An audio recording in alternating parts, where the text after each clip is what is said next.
नमस्कार दोस्तों, मैं महेश एक बार फिर से आप सभी का आपके अपने YouTube चैनल ज्ञान क्लासेस से स्वागत करता हूं। दोस्तों आज हम लोग यूपी ट्रिपल एससी पे जो रीजनिंग का सिलेबस था उसको कंप्लीट कर चुके हैं। अब हम लोग क्या करेंगे, इस पे मिक्स प्रश्न डेली करेंगे, यानी कि जब तक आपका पेपर नहीं हो जाता रीजनिंग पे हम लोग सारे मिक्सअप क्वेश्चंस करेंगे, यानी कि सारे चैप्टर पे मिक्स प्रैक्टिस करेंगे। अगर आपको किसी भी चैप्टर में समस्या है, प्रॉब्लम है, तो आप प्लेलिस्ट में जाइए, उसमें जिस चैप्टर में समस्या है, प्रॉब्लम है, उसके वीडियो को देखो, अच्छे से समझो, उसके बाद आप प्रैक्टिस सेट पे आओ। उम्मीद है आप इतना किए होंगे, आप सारे वीडियो को देखे होंगे, सब समझे होंगे, कॉन्सेप्ट आपका क्लियर हुआ होगा। तो चलिए बिना डिले किए हुए हम लोग बढ़ते हैं प्रश्न नंबर 1 की तरफ। चलिए दोस्तों, प्रश्न नंबर 1 आपके स्क्रीन पे है। आपको बताना है कि दिए गए शब्द का जिस प्रकार पहले शब्द का संबंध दूसरे शब्द से है, इसी प्रकार तीसरे शब्द का संबंध चौथे शब्द से कैसे होगा, आपको बताना होगा। तो दोस्तों यहाँ पे देखो कलाई दिया गया है, तो कलाई का संबंध किससे है? घड़ी। तो घड़ी कहाँ पहनी जाएगी? कलाई में। या फिर कहें कलाई में क्या पहनेंगे, तो घड़ी पहनेंगे। आप कहीं से भी सीक्वेंस निकालो। इसी प्रकार उंगली में क्या पहनेंगे दिए गए विकल्प में से? तो उंगली में पहनेंगे भैया अंगूठी। क्या पहनेंगे? अंगूठी पहनेंगे। ऑप्शन नंबर 1 इसका परफेक्ट आंसर होगा। दोस्तों आपको जो यूपी ट्रिपल एससी पेट की क्लासेस हैं आपको डेली शाम को 5 बजे मिलेंगी, तो आप 5 बजे जरूर देखना ना भूलें।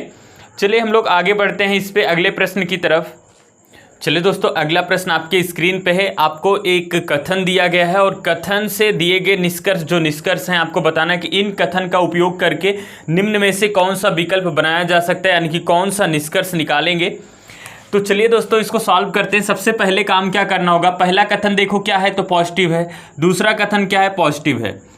पहले कथन से अगर रिजल्ट बनाएं तो क्या बनेगा? पॉजिटिव बनेगा। दूसरे कथन से अगर रिजल्ट बनाएंगे तो भी क्या बनेगा? पॉजिटिव बनेगा। जब दोनों कथन से पॉजिटिव बनेगा तो यानी कि दो पॉजिटिव को जोड़ेंगे तो भी रिजल्ट क्या बनता है? पॉजिटिव बनेगा। यहाँ पे कहा गया सभी चट्टानें अयस्क हैं, पॉजिटिव है। सभी खनिज चट्टानें हैं, ये भी पॉजिटिव है। दोनों पॉजिटिव हैं तो निगेटिव तो है नहीं, इसका मतलब इससे तो गलत नहीं काट सकते। अच्छा, अगर कथन पॉजिटिव होगा तो सेकेंड ऑब्जेक्ट के सामने क्या छिपा होता है? कुछ छिपा होगा। यहाँ बीच में क्या छिपा होगा? कुछ। यहाँ भी क्या छिपा होगा? कुछ छिपा होगा। क्या भैया छिपा होगा? कुछ होगा। कहा गया सभी चट्टानें अयस्क हैं। ढूंढो चट्टान कहाँ है? चट्टान यहाँ है, अयस्क यहाँ है। चट्टान यहाँ पे है, अयस्क यहाँ पे है। इसका मतलब पहले दूसरे को जोड़ना पड़ेगा, और पहले दूसरे को जोड़ने के लिए रूल क्या होता है भैया? कम से कम एक शब्द का कॉमन होना जरूरी है। कॉमन क्या मिल गया? खनिज। किसी एक के सामने सभी का होना जरूरी है। यहाँ पे सभी मिल गया, यहाँ कुछ है तो भी काम चल जाएगा। अब एक खनिज से खनिज क्या हो गया भैया? हिडन हो जाएगा। जब ये कॉमन हो गया तो ये कट जाता है, हिडन हो जाएगा तो छिप जाएगा। अब हमारे पास क्या बचा? सभी चट्टानें अयस्क हैं। यहाँ लिखा गया सभी चट्टानें अयस्क हैं, बिल्कुल सही होगा पहला। दूसरा कहा गया सभी खनिज चट्टानें हैं। खनिज से चट्टान पढ़ो, कहा गया सभी खनिज चट्टानें हैं। अब मुझे बताओ, अगर इन दोनों को जोड़ेंगे तो भैया खनिज तो हिडन हो जाएगा, अयस्क और चट्टान के बीच बनेगा। अगर हमें खनिज और चट्टान के बीच में बनाना है, सेकेंड ऑब्जेक्ट से फर्स्ट ऑब्जेक्ट पढ़ेंगे, और सेकेंड ऑब्जेक्ट के सामने पॉजिटिव में कुछ छिपा है तो हम क्या पढ़ेंगे? कुछ खनिज चट्टानें हैं। लेकिन इन्होंने पढ़ दिया सभी खनिज चट्टानें हैं, तो भैया कुछ को सभी नहीं पढ़ सकते हो। ध्यान देना, कुछ को सभी नहीं पढ़ सकते हो, सभी नहीं पढ़ सकते हो, बट सभी को कुछ पढ़ सकते हो। क्या पढ़ सकते हो? कुछ पढ़ सकते हो, ठीक है ना। तो कुछ को सभी नहीं पढ़ सकते, इसलिए इसका निष्कर्ष होगा केवल निष्कर्ष 1 सही है। केवल निष्कर्ष 1 अनुसरण करेगा। उम्मीद है आप इसको समझे होंगे। चलिए बढ़ते हैं अगले प्रश्न की तरफ। चलिए दोस्तों, अगला प्रश्न आपके स्क्रीन पे है। कहा गया कि यदि किसी निश्चित कोड भाषा में टीम को कोड किया गया है WHPD में, तो उसी कोड भाषा में कॉइन्स की कोडिंग क्या होगी, आपको बताना है। तो चलिए इसको सॉल्व करते हैं। तो यहाँ पे देखो प्लेस वैल्यू याद है, सबको याद है ना, और W की 23 होगी, H की 8 होगी, D की 4 होगी, P की 16 होगी, C की 3 होगी, O की 15, N की 9 और I की 9 होगी, 9 होगी, N की 14 होगी और S की 19 यानी कि 9 होगी। अब जरा ध्यान से देखो, 20 से नंबर बढ़ के कितना हो गया भैया? 20 से 23 हुआ, कितना प्लस हुआ? तो आप कहोगे +3 हुआ। 5 से बढ़ के 8 हो गया +3, 1 से बढ़ के 4 हो गया +3, 13 से बढ़ के 16 हो गया, प्लस कितना हो गया? 3 हो गया। यहाँ भी +3 कर रहे होंगे तो 3 में 3 जोड़ेंगे 6, और 6 का मतलब क्या होता है? F होता है। 15 में 3 जोड़ोगे 18 का मतलब R होगा। 9 में 3 जोड़ोगे 9 3 12 का मतलब L होगा। 14 में 3 जोड़ोगे 17 का मतलब Q होगा। और 19 में 3 जोड़ोगे 22 का मतलब क्या होगा भैया, V होगा। 22 का मतलब क्या होगा भैया, V होगा। आंसर हुआ FRLQV। इसको समझ पाए? चलिए बढ़ते हैं अगले प्रश्न की तरफ। चलिए दोस्तों, अगला प्रश्न आपके स्क्रीन पे है। दिए गए कथन का प्रयोग करके निम्न में से कौन सा निष्कर्ष बनाया जा सकता है?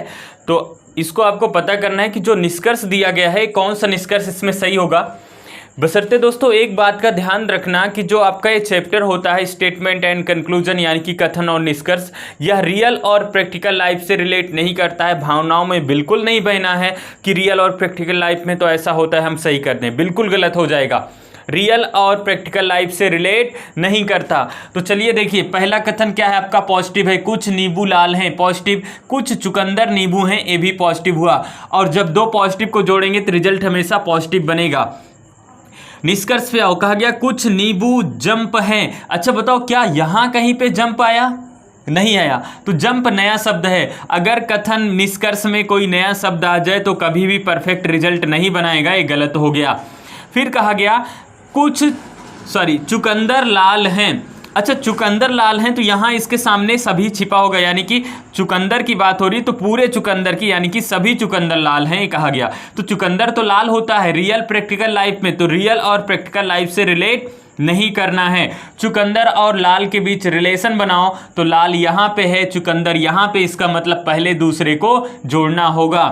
पहले दूसरे को जोड़ने का रूल क्या है भैया, एक शब्द कॉमन होना चाहिए। नींबू यहां भी है, नींबू यहां भी है, कॉमन हो गया। किसी एक के सामने सभी का होना जरूरी है। यहां क्या छिपा है, कुछ। कथन पॉजिटिव है, यहां क्या छिपा है, कुछ। तो दोनों जगह पर कुछ मिला, सभी कहीं नहीं मिला ना, तो एक कनेक्ट होगा नहीं। और जब कनेक्ट होगा नहीं तो लाल और चुकंदर के बीच में कोई भी रिजल्ट 100% सही नहीं होगा। तो इसका आंसर होगा ना तो निष्कर्ष एक अनुसरण करता है, ना ही निष्कर्ष दो अनुसरण करता है। उम्मीद है आप इसको समझे होंगे। चलिए बढ़ते हैं अगले प्रश्न की तरफ।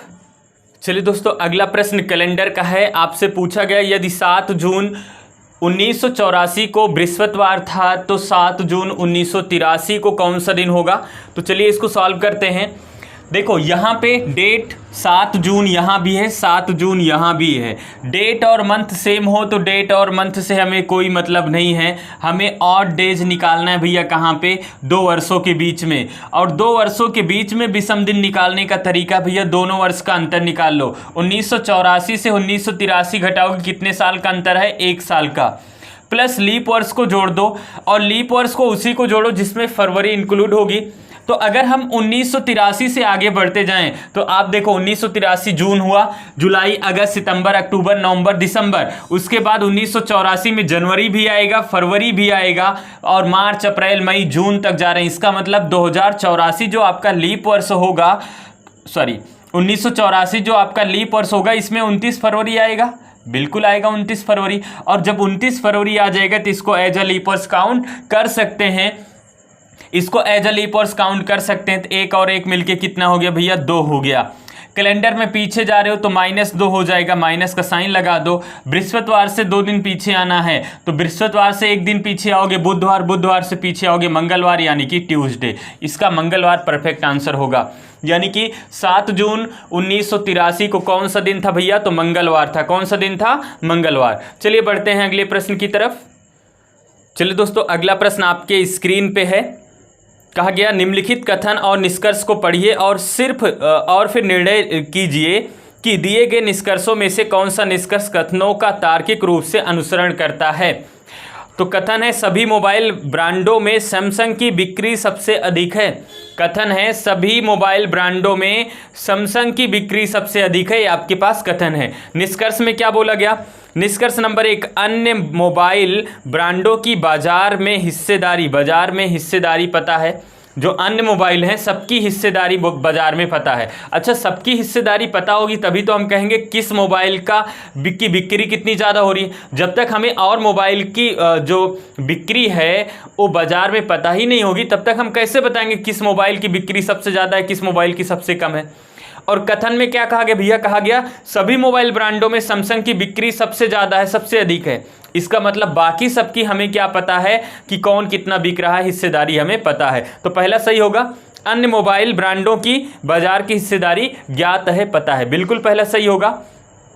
दूसरा क्या बोला गया भैया, कोई अन्य मोबाइल ब्रांड लोकप्रिय नहीं। अच्छा, और मोबाइल लोकप्रिय हैं या नहीं हैं, क्या कथन में कहा गया है, इसके बारे में बिल्कुल चर्चा नहीं है, जिक्र नहीं है, तो हम ये नहीं कह सकते। तो ओनली फर्स्ट इम्प्लिसिट, केवल आपका निष्कर्ष एक अनुसरण करेगा, दो के बारे में कोई जानकारी नहीं है। और जब तक कोई भी जो आपका रिजल्ट होगा वो निष्कर्ष 100% रिजल्ट नहीं बनाएगा, तब तक उसको हम ठोस निष्कर्ष की श्रेणी में नहीं रखेंगे। इसलिए हमारा क्या होगा भैया, केवल निष्कर्ष एक आपका अनुसरण करता है।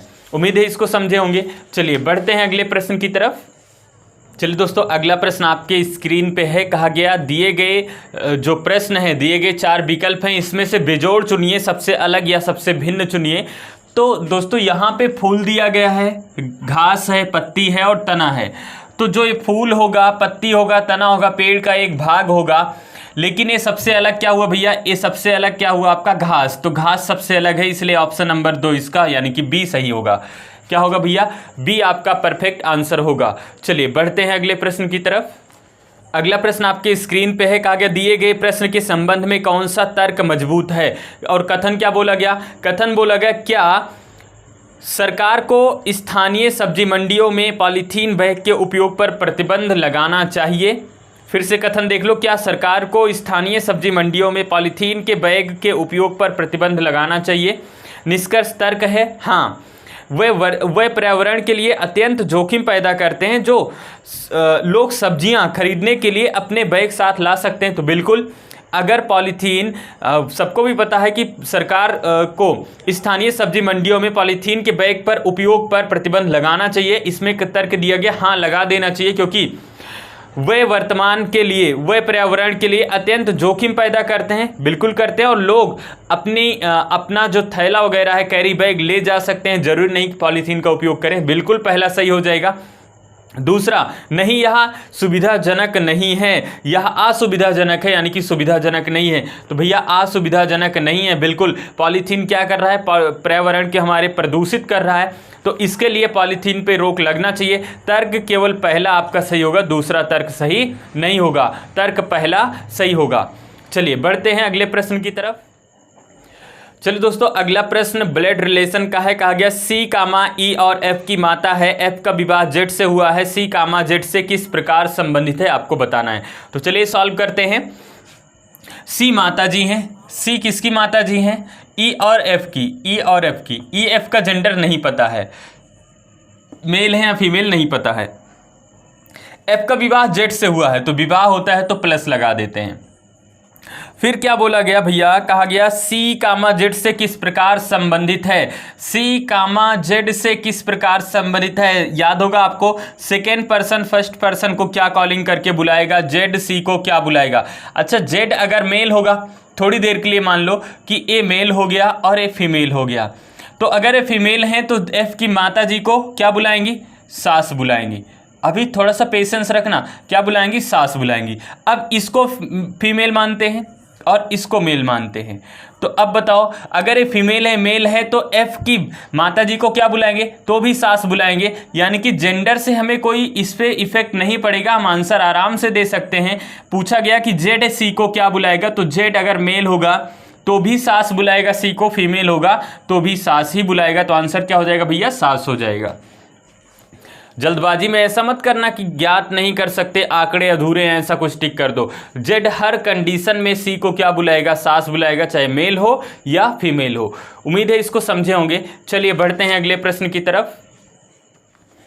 चलिए दोस्तों, अगला प्रश्न आपके स्क्रीन पे है। कहा गया यदि किसी कूट भाषा में मैट को KYR से कोड किया जाता है, तो उसी कूट भाषा में आपको हिज की कोडिंग बतानी है। तो यहाँ पे देखो, इसकी प्लेस वैल्यू 13 होगी, ए की 1 और टी की 20 होगी, के की 11, वाई 25 और आर 18। आप देख के ही पता चला होगा कि 13 से -2 करेंगे कितना होगा भैया, 11 होगा। 1 का मतलब आप इसको 27 भी लिख सकते हो, इसमें 26 जोड़ोगे, ए की प्लेस वैल्यू 1 और इसमें 26 जोड़ दोगे तो 27 हो जाएगा। 27 से -2 करोगे 25 हो गया, है ना। इसी प्रकार 20 से -2 करोगे कितना हो गया भैया, 18 हो गया। तो H का 8 होगा, I का 9 होगा और S का 19 होगा। 8 से -2 करोगे 6 का मतलब होता है F, 9 से -2 करोगे तो आपका 7 का मतलब होगा G, और 19 से -2 करोगे 17 का मतलब होगा Q। तो आंसर हुआ FGQ। इसका आंसर कितना हुआ, FGQ इसका परफेक्ट आंसर होगा। चलिए बढ़ते हैं अगले प्रश्न की तरफ। चलिए दोस्तों, एक यहाँ पे प्रश्न है, कहा गया दिए गए प्रश्न में बेजोड़ चुनिए। बेजोड़ आपको बताना है ABCD, 4 विकल्प में से बेजोड़ आपको बताना है। तो यहाँ पे S की प्लेस वैल्यू कितनी होती है, तो S की प्लेस वैल्यू होगी 19, -1 करोगे कितना होगा भैया, 18 लिखा गया है ना। इसी प्रकार U की प्लेस वैल्यू 21 होगी और -1 करोगे कितना बचेगा, 20 बचेगा, 20 लिखा गया। Y की प्लेस वैल्यू कितनी होती है, तो 25 होती है, इसमें माइनस नहीं किया गया। W की प्लेस वैल्यू कितनी होती है, 23 -1 करेंगे तो कितना लिखा गया, 22 लिखा गया। यानी कि प्लेस वैल्यू से -1 हुआ है सब में, प्लेस वैल्यू से -1, प्लेस वैल्यू से -1, प्लेस वैल्यू से -1, लेकिन यहाँ पे -1 नहीं हुआ है। तो आंसर हो गया C नंबर, C इसका सबसे अलग हुआ। आपका ऑप्शन नंबर कौन सा हो जाएगा भैया, ऑप्शन नंबर आपका 1 हो जाएगा, C, ठीक है ना। चलिए बढ़ते हैं अगले प्रश्न की तरफ। चलिए अगला प्रश्न आपके स्क्रीन पे है, कहा गया कथन है हास्य थेरेपी सबसे अच्छी वैकल्पिक चिकित्सा है। हास्य थेरेपी सबसे अच्छी वैकल्पिक चिकित्सा है। अब यहाँ पे निष्कर्ष है नंबर 1, हास्य सरल सार्वभौमिक है। तो बिल्कुल हास्य सरल है, आप भी हंस सकते हो, पढ़ते हुए हंस सकते हो। तो हास्य सरल और सार्वभौमिक है बिल्कुल। दूसरा कहा गया हास्य हमारे तंत्र में खुशी वाले हार्मोन्स उत्पन्न करती है जो प्रतिरक्षा तंत्र को बढ़ाती है। तो ये भी सही है। तो पहला और दूसरा यहाँ पे दोनों निष्कर्ष सही हो जाएगा। निष्कर्ष नंबर 1 और 2 दोनों अनुसरण करेगा। उम्मीद है आप इसको भी समझे होंगे। तो यहाँ पे दोस्तों कुछ इंपॉर्टेंट और बेहतरीन प्रश्नों को हम लोग डिस्कस किए, मिक्स प्रश्नों पे प्रैक्टिस किए और लगभग उसी बेस के प्रश्नों को हम लोग यहाँ पे डिस्कस किए जो आपके यूपी SSSC पेट में आने वाले हैं। तो उम्मीद है आप इसको समझ पाए होंगे। कल फिर मिलेंगे 5 बजे, तब तक के लिए जय हिंद।